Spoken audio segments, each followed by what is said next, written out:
Hello बच्चों, good morning. आज हम पढ़ेंगे पदार्थों का पृथक्करण। पृथक्करण होता क्या है। तो आप लोगों को ये चित्र दिख रहा है।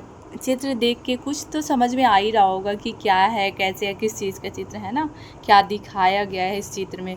तो पृथक्करण नाम सुन के ही पता चल रहा है। पृथक मतलब अलग करना होता है। तो किसी मिश्रण से पदार्थों को अलग अलग करने की प्रक्रिया को पृथक्करण कहते हैं। उदाहरण, चाय बनाते समय चाय की पत्तियों को द्रव से छन्नी द्वारा पृथक किया जाता है। फसल कटाई के पश्चात अनाज को भूसों से पृथक करते हैं। मक्खन को पृथक करने के लिए दूध का मंथन किया जाता है ना। हम पदार्थों को पृथक क्यों करते हैं बताओ। अब चावल ही बनाते हैं ना, खाना बनाते हैं, तो चावल में जो धूल कंकड़ मिट्टी रहता है उसको ऐसे ही तो नहीं बना खा लेंगे। धूल कंकड़ खाने के लिए थोड़ी ना होता है, नहीं।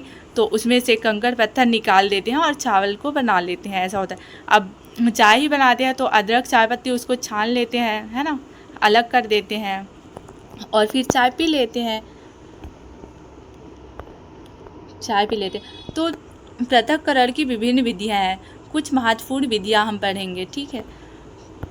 सबसे पहले हस्त चयन विधि। इस विधि का उपयोग गेहूं, चावल तथा दोनों से कुछ बड़े मिट्टी के कणों, पत्थर तथा भूसे को पृथक करने में किया जा सकता है।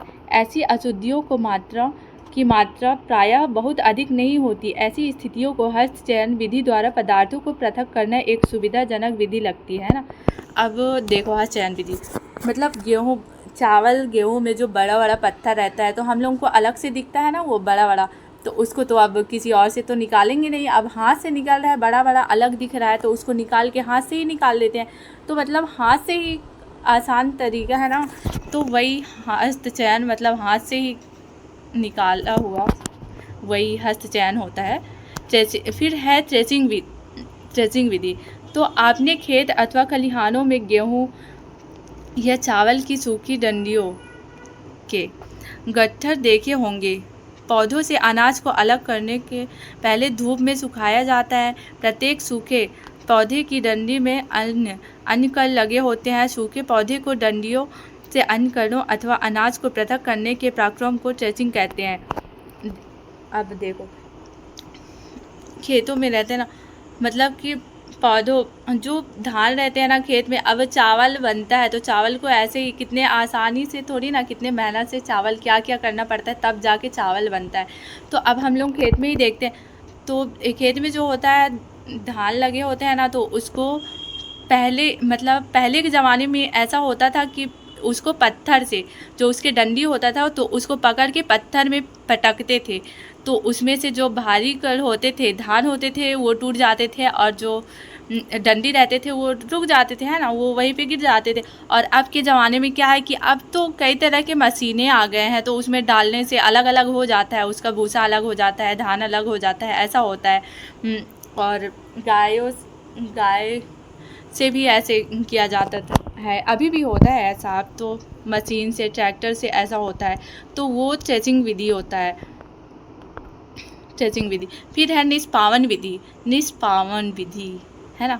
किसान किसी ऊंचे स्थान पर खड़ा होकर भूसे और अनाज को अलग करने की जिस विधि को प्रयोग में लाता है उसे निष्पावन विधि कहते हैं। भूसा अलग होने के कारण वायु के साथ दूर चला जाता है और अनाज के दाने भारी होने के कारण सीधे जमीन पर गिरते हैं। सूखे रेत तथा लकड़ी के बुरादे अथवा सूखी पत्तियों के पाउडर का एक मिश्रण बनाइए। इस मिश्रण को किसी प्लेट अथवा समाचार पत्र के ऊपर रख के इस मिश्रण को खुले मैदान में ले जाकर ऊंचे समतल स्थान पर खड़े हो जाएं। उसे पकड़कर हवा में कंधे की ऊंचाई तक ले जाकर थोड़ा सा टेढ़ा करने पर लकड़ी का बुरादा और पाउडर वायु के साथ उड़ जाता है, आगे निकल जाता है और रेत नहीं नीचे ही गिर जाता है ना। तो देखो, अब कोई भी रेत को ही देख लो, अगर हाथ में ही रखेंगे रेत में जो धूल रहता है तो उसको ऐसे ऐसे करेंगे तो हवा से ऐसे फूकेंगे तो वो जो भारी कण रहता है वो रह जाता है ना, और जो धूल होता है उड़ जाता है। तो वैसे ही धान को बताया गया, धान को ही वो थ्रेसिंग विधि से वो करने से वो एकदम से साफ नहीं हो जाता। फिर उसको पंखे से ऐसे जो होता है ना, सोफा होता है, तो उसे निकालते हैं ना, तो ऐसे हवा से निकालते हैं उसको, पंखे से।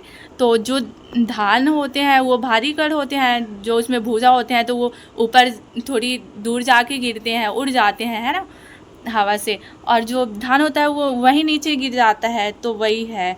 फिर है चालन विधि।